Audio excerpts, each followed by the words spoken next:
Hello everyone, कैसे हैं आप सब। आज का हमारा टॉपिक है limitation of Rutherford's model.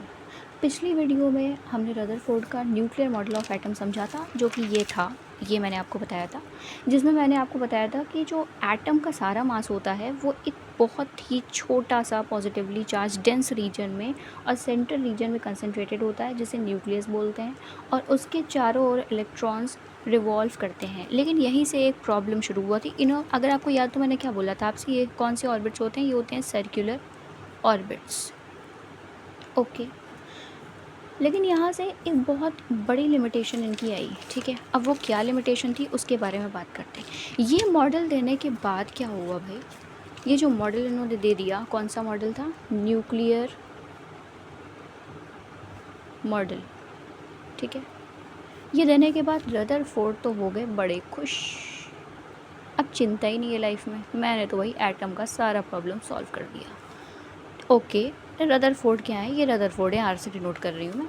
Sir Rutherford बहुत हैप्पी थे, लेकिन उसी टाइम पे, जिस टाइम पे उन्होंने ये मॉडल दिया था, उस टाइम पे एक और सा इंसान, उस इंसान का क्या नाम था, उनका नाम था sir James Clerk Maxwell. Yes, ये भी एक बहुत बड़े साइंटिस्ट थे और ये जाने जाते थे अपनी मैग्नेटिज़्म के लिए, अपनी इलेक्ट्रोमैग्नेटिक थ्योरी या फिर इलेक्ट्रोमैग्नेटिज़्म के लिए। इनको जैसे ही पता चला कि भाई कोई आदमी है रदरफोर्ड, उसने न्यूक्लियर मॉडल ऑफ एटम दे दिया जिसमें उसने सर्कुलर ऑर्बिट्स का जिक्र किया हुआ है। अच्छा, अब ये गए और इन्होंने क्या कहा, इन्होंने कहा हेलो रदरफोर्ड जी, आपके मॉडल के बारे में सुना है। कहा कि हाँ भाई, मॉडल तो हमने दिया है। कहा कैसा मॉडल है, ज़रा दिखाइए। तो उन्होंने ये वाला मॉडल उनको दिखाया। उन्होंने उससे पूछा कि रदरफोर्ड सर, आप ये बताइए ज़रा कि क्या ये जो चार्ज पार्टिकल है, तो उन्होंने कहा चार्ज पार्टिकल तो आप देख सकते हो, तो पॉजिटिव चार्ज है, नेगेटिव चार्ज है। कहा क्या ये एक्सलरेट कर रहे हैं। कहाँ कर तो रहे हैं, सर्कुलर पाथ में मूव कर रहे हैं। अच्छा, अब मैक्सवेल ने कहा मेरी थ्योरी के हिसाब से अगर कोई चार्ज पार्टिकल है और वो सर्कुलर ऑर्बिट्स में घूम रहा होता और एक्सलरेटेड मोशन में होता, वो लगातार अपनी एनर्जी को लूज़ करता जाएगा इलेक्ट्रोमैग्नेटिक रेडिएशन के फॉर्म में। अब रदरफोर्ड का मुंह धुआं हो गया। अब वो कहने लगे अब क्या करूं मैं। अब रदरफोर्ड को भी सोच में पड़ गए वो, अगर इलेक्ट्रॉन एनर्जी रेडिएट करेगा वो धीरे धीरे धीरे धीरे धीरे धीरे धीरे, ये न्यूक्लियस है, ऐसे जलेबी की तरह घूम घूम को क्या करेगा, वो अपनी एनर्जी धीरे धीरे कम करेगा, और एनर्जी कम होगी तो इलेक्ट्रॉन न्यूक्लियस के और पास आएगा, और एक दिन क्या होगा, ये पॉजिटिव और नेगेटिव आपस में कोलैप्स कर देंगे और ये न्यूक्लियस के ऊपर गिर जाएंगे इलेक्ट्रॉन्स, और एटम क्या हो जाएगा, वहीं पर ख़त्म हो जाएगा।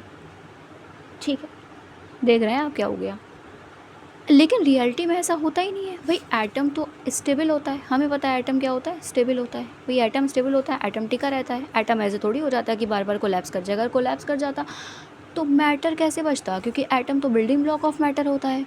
कुछ ना होता फिर तो लाइफ में कुछ होता ही ना, क्योंकि सारी चीज़ें anything made up of matter, anything which has mass and occupy space made up of matter, और मैटर का बिल्डिंग ब्लॉक एटम है। जब एटम ही स्टेबल नहीं होगा तो मैटर कैसे होगा।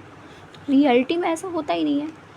यही रदरफोर्ड मॉडल की सबसे बड़ी लिमिटेशन थी। तो सवाल ये था कि अगर रदरफोर्ड का मॉडल सही नहीं है तो एटम स्टेबल कैसे रहता है। इसी कन्फ्यूजन को सॉल्व करने के लिए एक नए साइंटिस्ट आए, sir Niels Bohr, sir Niels Bohr.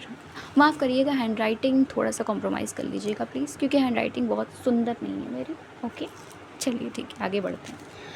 तो इस कन्फ्यूजन को सॉल्व करने के लिए साइंटिस्ट है सर नील बोर, और अगले पार्ट में हम समझेंगे कि बोर ने रदरफोर्ड की इस प्रॉब्लम का कैसे समाधान निकाला, कैसे सॉल्यूशन दिया। तो अगर वीडियो हेल्पफुल लगी हो तो इस वीडियो से जुड़े रहिए, बेल आइकन को प्रेस कर दीजिए और अगला सीरीज़ मिस मत कीजिएगा। Okay, bye everyone, take care.